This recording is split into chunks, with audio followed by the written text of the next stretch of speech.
नमस्कार साथियों, आज हम महेंद्रगढ़ जिले के रिवासा गांव में यहाँ पर मौजूद है और ये फ्लाईओवर के नीचे जो धरना चल रहा है, ये धरने का दूसरा दिन है। ये धरना किस कारणों से शुरू हुआ और इस धरने की क्या रूपरेखाएं बनाई जा रही है, और ये जो सारी बातें हैं ग्रामीण जो है रिवासा गांव के और आसपास के इलाके के आए हुए यहाँ पर लोग आपको दिखाई देंगे। तो इनसे हम थोड़ा जान लेते हैं किस कारणों को लेकर के धरना देना पड़ा और क्या इनकी मजबूरियां रही होंगी। तो सुनील जी, पहले मैं आपसे पूछता हूं कि किस तरह से क्या मतलब आगे की रूपरेखाएं बनाई गई है और ये धरना देने का कारण क्या है? देखिए पत्रकार महोदय, सबसे पहले तो मैं आपके चैनल का धन्यवाद करता हूं। जब भी हमारे यहाँ क्षेत्र में कोई भी महामारी हुई है, कोई भी दुख तकलीफ हुई है, चाहे कोरोना काल था, चाहे कोई भी, आपने बड़े बड़े चढ़कर अपनी जान की परवाह न करके काम किया है। आपने गरीबों को भोजन दे करके भी काम किया, इसलिए मैं आपका धन्यवाद करता हूँ। रिवासा आपका पहुँचने पर पंचायत की तरफ से धन्यवाद करता हूँ। सबसे पहले देखिए सैनी साहब, पत्रकार महोदय, कि हमारे रेजुलेशन में हमारे स्वर्गीय बाबा शीश राम जी सरपंच, उनकी अच्छी सूझबूझ से उन्होंने 10 किल्ले ज़मीन हमने हमारी पंचायत की दी, जिसकी कीमत करोड़ों रुपए में, अरबों रुपए में है। उसमें प्रस्ताव उन्होंने लिखवाया और बीसी ने लिख करके प्रस्ताव में ये दे रखा है कि जो 4th क्लास बच्चा लगेगा वो रिवासा गाँव का लगेगा।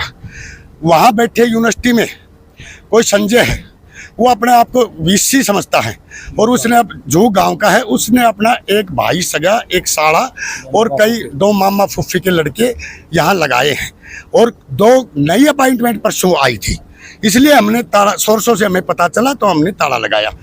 दूसरी बात, वीएलडी लगाने की बात थी। हमारे गांव में 5 बच्चे वीएलडी के हैं, तो इस वीएलडी को तुरंत प्रभाव से हटाया जाए, हमारी वैकेंसी पर हमारे गांव के बच्चे को वीएलडी की पोस्ट पे लगाया जाए, ये हमारी मांग है।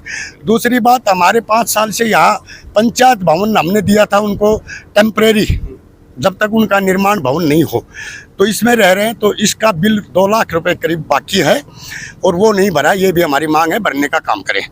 दूसरा, हमने सबसे 104 गाँव में सबसे सुंदर हमारा पंचायत भवन बना था, आज इसकी हालत बहुत ख़राब हो चुकी है, छतें टपकने लगी हैं, सीमेंट गिरने लगी है, इसकी मेंटेनेंस करवाने का काम करें, ये हमारी मांग है।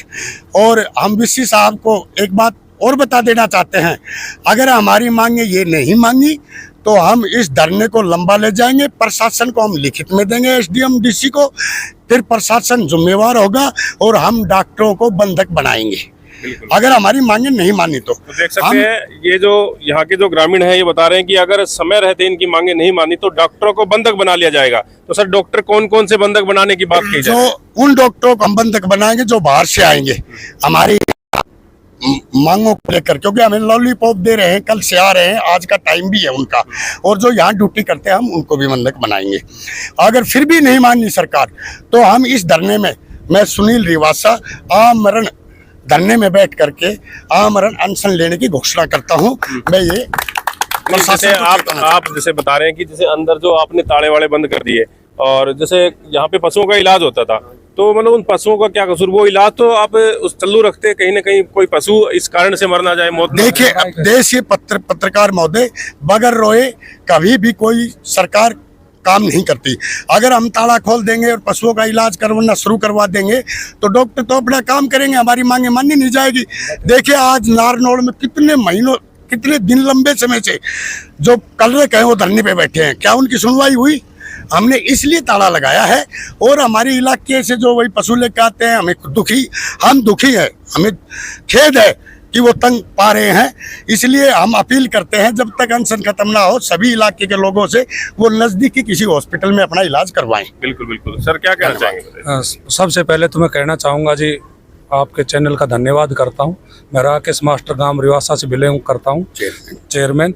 और 18/5/2015 को हमने एक रेजुलेशन, हमारे स्वर्गीय सरपंच साहब था शीश राम जी ने लिखा था, उसके अंदर ये स्पष्ट शब्दों में नंबर 4 पे आप फोटो लीजिए, लिखा हुआ है, अगर जो भी 4th और 3th कर्मचारी लगेंगे वो हमारे गांव रिवासा से ही लगेंगे। उसके पश्चात यूनिवर्सिटी ने हमारे को वापस लेटर दिया, उस लेटर के अंदर नंबर 5 पर स्पष्ट शब्दों में लिखा हुआ है, अगर जो भी कर्मचारी लगेंगे 4th कर्मचारी वो गांव रिवासा के लगेंगे।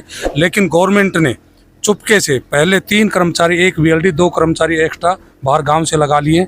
2 कर्मचारियों की परसों ज्वाइनिंग होनी थी, वो यहाँ लेटर लेके आए। हमारे गांव के किसी सदस्य से उन्होंने पूछा कि हॉस्पिटल कहाँ है, तब हमें पता चला इस बात का।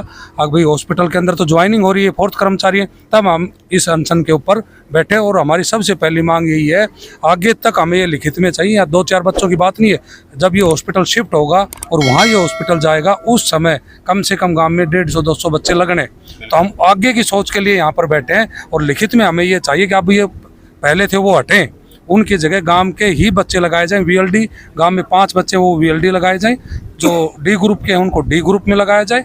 और आगे आने वाले समय में जब शिफ्ट हो, वहाँ जितने भी बच्चे लगे वो पूरे गांव रिवासा के ही लगे, वो हमें लिखित में लेंगे। लेकिन अभी थोड़ी देर पहले DR जी का फ़ोन आया था यूनिवर्सिटी से, उन्होंने हमें आश्वासन दिया है, लेकिन हम जब तक कोई किसी बात को नहीं मानेंगे, जब तक वो कोई चीज़ हमारे को लिखित में नहीं देंगे। इस धरने में पूरा गांव एक है, वो सभी का सहयोग है, और चाहे किसी का बच्चा लगे पूरा गांव इसमें खुश है। ये भी भेदभाव नहीं है कि उसका लगे उसका लगे उसका, किसी का भी लगे लेकिन बच्चा गांव का ही लगे। ये सबसे पहली हमारी ये मांग है।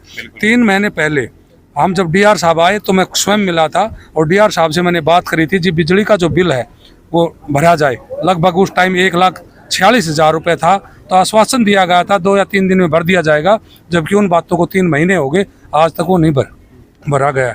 इसी के साथ ये भी था, अगर जल्द से जल्द हमारे पंचायत भवन को शिफ्ट किया जाए इस हॉस्पिटल को, ताकि यहाँ जो हमारे ग्रामीण जो भी योजना वो होते हैं प्रोग्राम, वो हम इसके अंदर कर सके। टेम्परेरी बेस पे है, टेम्परेरी बेस पे दे रखा है, लेकिन इसकी भी कोई सुनवाई नहीं हो रही।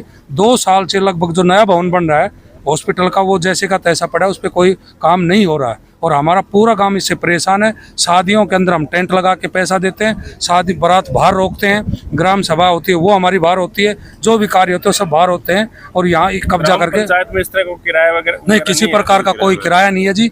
10 एकड़ जो अरबों रुपए की हमने जमीन दे करके जहाँ भवन बन रहा है, वो हमने मात्र लीज के ऊपर दे रखे 1 एकड़ का 1 साल का 1 रुपया किराया, वो इसलिए दिया था लिखित में। अब सभी जो D ग्रुप की नौकरियां हैं वो सब हमारे गांव के बच्चों को मिले, लेकिन हमारे साथ बड़ा अन्याय हुआ है और हमारे किसी बच्चे को नौकरी नहीं मिल रही है।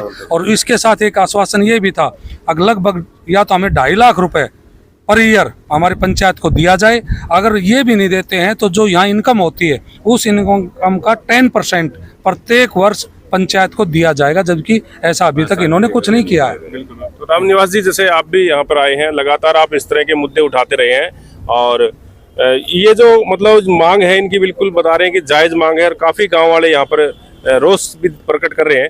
तो आप अपनी तरफ से क्या राय देंगे, क्योंकि जो पशु है उनका क्या कसूर है भाई? पशु अगर बीमार हो जाता है तो समय पे इलाज उनका होना चाहिए, जैसे व्यक्ति का इलाज होता है तो वैसे पशुओं को भी इलाज चाहिए। अगर ये हॉस्पिटल बंद हो गया तो पशु कहाँ जाएं, क्योंकि ले दे करके 1-2 ही ऐसे हॉस्पिटल हैं जो शहर में पशुओं का इलाज करते हैं। देखो जी, पशु भी बहुत जरूरी है और इनके बच्चों की भविष्य भी बहुत जरूरी है। ये बिल्कुल इनकी जायज मांग है और हमारा जो सामाजिक संगठन है इनके साथ आर पार की लड़ाई लड़ने के लिए, चाहे इनको धरना टेको, चाहे रोड जाम करो, चाहे पुतला फूकना पड़ो, कुछ भी करना पड़ो, हम इनके साथ हैं।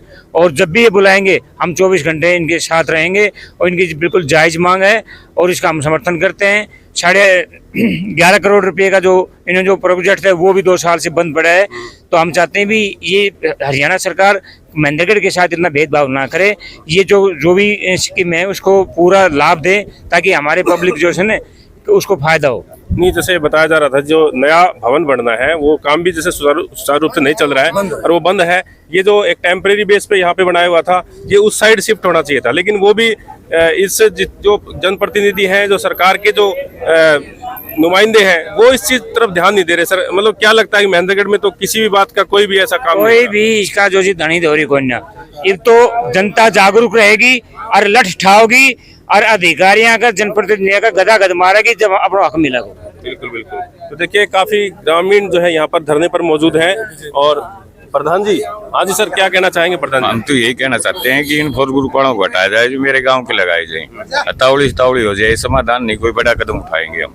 बिल्कुल बिल्कुल। देखिए महिलाएं भी पीछे भारी संख्या में मौजूद हैं, उनसे भी मैं आपको मिलवा देता हूँ।